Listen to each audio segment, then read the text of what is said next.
Nocoj, kaj dogaja, pa gostimo članico pobude Women for Cyber, Majo Horvat. Maja, dober večer. Maja, dobrodošla. Zdravo. Kaj je namen pobude Women for Cyber? To je nekaj novega v slovenskem prostoru. V slovenskem prostoru je nekaj novega. Na evropski ravni obstaja ta pobuda Women for Cyber že od 2019. Mi smo se ustanovili nekako, oziroma začele biti aktivne lansko leto, približno konec leta. Namen je pa, da se nekako povezujemo kot strokovnjakinje v kibernetski varnosti, da širimo, izobražujemo, ozaveščamo pomen kibernetske varnosti v širši zainteresirani javnosti in ne nazadnje tudi, da nekako promoviramo, da bi se več mladih, predvsem punc, odločile za takšne študije. Kar je zanimivo v moji generaciji, ker smo se mi upisovali na faks, kdo je rekel, zdaj pa študirati računalništvo, smo tako rekli, to boš mi pa same sošolce. Kako je zdaj s tem v letu 2024? Ja, še zmeraj je tako nekako, v večini, ja. Sicer moram reči, da znotraj naše pobude sem zelo ponosna, da imamo veliko članic, ki so tudi del akademskih in izobraževalnih krogov, tako da tukaj je upanje.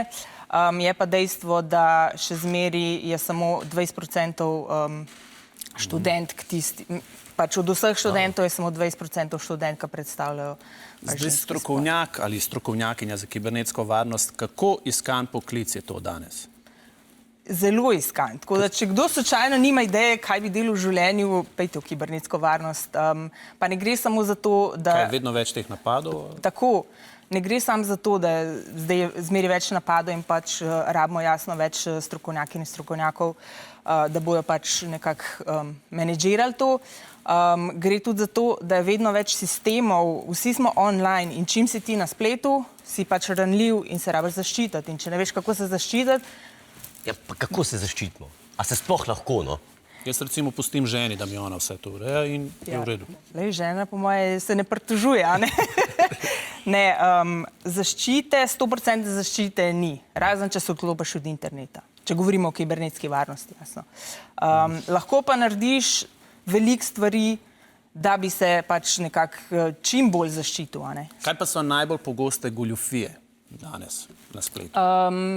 Če gledamo čisto na tej neki individualni ravni posameznika, je še zmeri največ definitivno phishinga oziroma smishinga.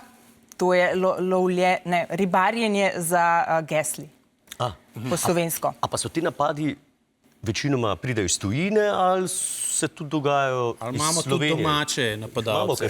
Domače. Večinoma pridejo iz tujine, ja, pač kar se teh goljufov tiče. Je tudi nekaj slovenskih akterjev, se jih zasledi, ampak zelo v malih... Ne gre jim še. Ne gre jim še dobro.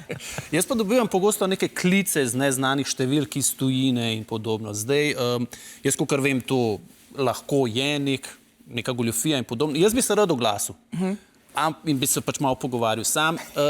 A sem jaz, takoj ko se oglasim, že ogoljufan ali se lahko malo pogovarjam? Malo se lahko pogovarjam. Kaj pa ne smem povedati? Da vadaš svojo angleščino, pa to ne. Česa pa ne smem povedati?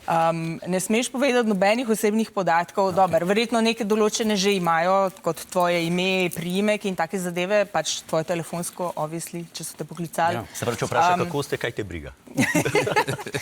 To je pač vaša stvar, kako se boste oglašali na telefon, ampak ni pa, da s tem, ko dvigneš telefon, da si pa zdaj, ti bojo pa že milijone dol pobrali. Ampak načeloma odsvetujemo? Načeloma ja, odsvetujemo, posebej, če ne pričakuješ klice z neke tuje številke, nima smisla, če te pa ful ferbec smatra, pa se lahko oglasiš. Samo te ljudje so natrenirani, da te bojo okol prinesli, če temu tako rečemo. Tako da moraš biti zelo pazljiv in vedeti, okej, če se bom oglasila, vem, da ne smem povedati, številke kreditne kartice, passworda za svoj Gmail in take zadeve. Kaj pa recimo na Facebooku ali pa Instagramu je to zelo popularno, da enemu znanemu ukradejo identiteto in potem naredijo profil z njegovimi slikami in potem oglašuje neko nagradno igro. Kako je s tem? Zakaj se to naredi, pa na kaj moramo biti pozorni, da nismo oškodovani zaradi tega? Jasno, najprej, če pride do tega, morate prijaviti. To se lahko prijavi na teh platformah, kjer se ti to zgodi. In edin tako, tudi klep, recimo policija ali pa pač CERT, nacionalni CERT, nič ne morejo v resnici. najboljše, da čim prej probaš recimo zamenjati password, pa se spet vpisati, da ohraniš, če je pa zadeva že narejena, pol je pa zelo malo možnosti, da boš nazaj pač dobil nadzor nad tem. Vi maja pripravljate še nek dogodek? Tako je. Konec maja naša pobuda zdaj prvič pripravlja eno konferenco, kjer smo hoteli nekako to strokovnost poudariti, da damo nekako tej zainteresirani javnosti neka zanimiva predavanja, hkrati pa da ponudimo tudi nek trenutek mreženja, da se nam tudi mogoče nove članice pridružijo, seveda vabljeni tudi osebki moškega spola, vsekakor. Gospa Maja, najlepša hvala, ki ste prišli v naš studio. Želimo veliko sreče, tako vam kot vaši pobudi. Pa čim več varnosti. Čim več varnosti. Vsem nam. Hvala lepa. Hvala.